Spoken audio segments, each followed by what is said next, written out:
स्वः तत्सवितुर्वरेण्यं भर्गो देवस्य धीमहि धियो यो नः प्रचोदयात्। आज का विषय है प्रेम योग की भक्ति साधना। आइए इसे विस्तार से समझते हैं। आज भी जिसने एक बड़े काठ को काट कर छेद कर डाला था, वह भ्रमर सायंकाल तक एक कमल के फूल पर जा बैठा। कमल के सौंदर्य और सुवास में भ्रमर का मन कुछ ऐसा विभोर हुआ कि रात हो गई। फूल की बिखरी हुई पंखुड़ियां सिमटकर कली के आकार में आ गई। भंवरा भीतर ही बंद होकर रह गया।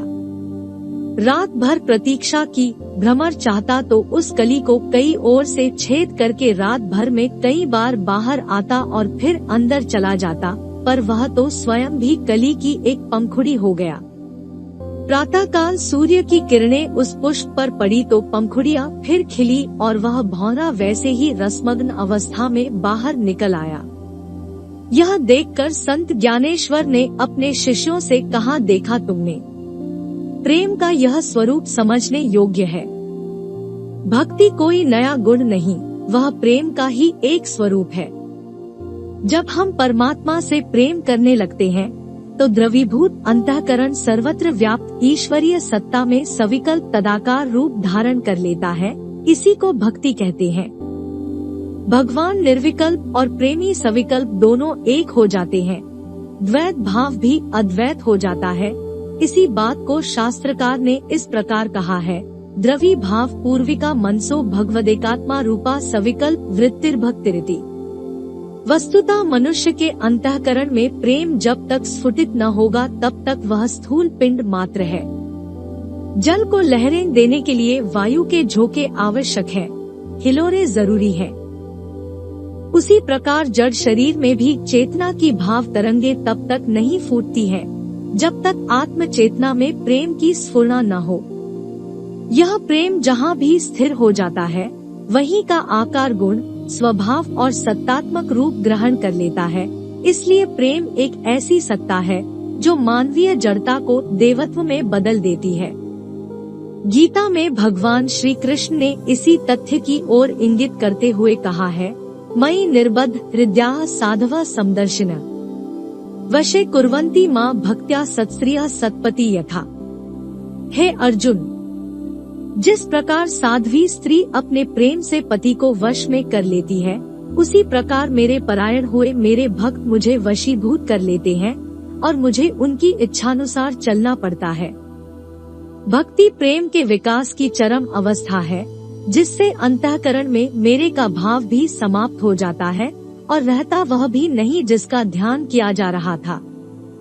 न वह रहता है न यह, दोनों एक हो जाते हैं और भक्त मानवीय स्वरूप में ही ईश्वरीय स्वरूप की उपलब्धि कर लेता है।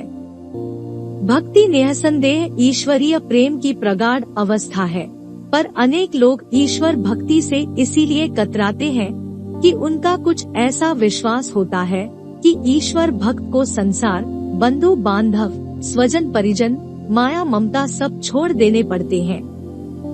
पर ऐसी धारणा मिथ्या भ्रम है। जो परमेश्वर स्वयं अपने भक्त के प्रेम में आसक्त हो सकता है कि उसका निजी अस्तित्व ही प्रकट न रह जाता हो, वह भगवान सांसारिक कर्तव्यों के प्रति अवहेलना करने की इच्छा क्यों करेगा? ऐसी आशंका किसी ने संत तुलसीदास के समक्ष भी की थी। तब उन्होंने कहा था, प्रीति राम सो नीति पथ चलिए राग रस जीती। तुलसी संतन के मते यह भगत की रीति।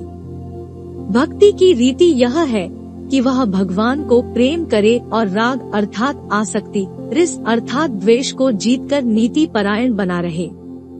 इस नीति को व्यावहारिक जीवन में धारण करने वाले व्यक्ति की दृष्टि में संसार में सौंदर्य के अतिरिक्त और कुछ हो ही नहीं सकता। प्रेम के साथ वासना का संयोग, अर्थात यदि हम अपने प्रेमास्पद से कुछ चाहते हैं, विनिमय का भाव रखते हैं, तो वही आसक्ति है। और इसी प्रकार यदि किसी से द्वेष रखते हैं तो सौंदर्य दृष्टि का अंत होता है। इसलिए भक्ति यदि नीति पथ पर आरूढ़ रहती है, अर्थात हम सृष्टि के कण कण को सिया राममय जानकर निष्काम व्यवहार करते रहें, तो ऐसे भगवत भक्त के लिए यह दृश्य संसार ही अलौकिक आनंद का धाम बन जाता। है। भगवान के प्रति इस प्रकार का पवित्र प्रेम जिसके भी अंतःकरण में जागृत होगा, उसके लिए इस संसार में दुखद कुछ रहेगा ही नहीं। दुख का कारण तो हमारी अनीति और दोष दृष्टि है। हम क्यों माने कि कोई बुरा कर रहा है, पर यदि बुरा कर भी रहा है तो भक्त को अपनी बुरी भावनाएं भी तो मारनी और उनकी उपेक्षा करनी पड़ती है। उसी प्रकार संसार की अभद्रता को मारता और उसकी अपेक्षा करता हुआ भी भक्त दोष रहित बना रहता है। वह सर्वत्र उल्लास ढूंढता और पाता है। उसे नदियों का प्रवाह, समुद्र के ज्वार भाटे, पुष्पों के सौंदर्य, नक्षत्रों का प्रकाश, चिड़ियों की चहक, फूलों की महक और संपूर्ण जीवों की चेतना में आनंद के ही दर्शन होने लगते हैं। यह वृत्ति रागात्मक होते हुए भी सांसारिक माया मोह से विमुक्त और भगवत भावना में तल्लीन होती है। गीताकार ने लिखा है, सर्वभूतस्थात्मानं सर्वभूतानि चात्मनि इक्षते योग युक्तात्मा सर्वत्र समदर्शना। इस प्रकार मेरे में युक्त हुआ मेरा भक्त सृष्टि के संपूर्ण प्राणियों में मुझे ही देखता है और सबसे प्रेम की इस अवस्था को समाधि सुख की तरह अनुभव करता है।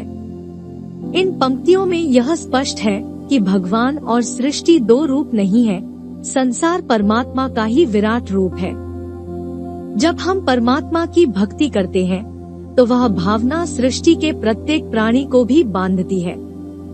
इस तरह भक्ति तो मानवीय कर्तव्यों से बांधने का सर्व सुदृढ़ आधार है। यदि व्यक्ति उसमें नहीं ढल पाता तो उसका सीधा साधा अर्थ है कि उसने किसी स्वरूप, मूर्ति, नाम या स्थल की पूजा की है, उसी से प्रेम किया है, भगवान से प्रेम नहीं किया। भक्ति तो भावनाओं का वह विस्तार है जिससे पेड़, पौधे और पत्थर तक अछूते नहीं रह सकते। वह भला सगे संबंधी, स्वजातियों के प्रति बिलकता का भाव क्यों आने देगा, जिसके कारण उसे भक्ति से रोका जाए। इस पुस्तक के अन्य अध्याय सुनने के लिए डिस्क्रिप्शन बॉक्स में दिए गए लिंक पर क्लिक करें।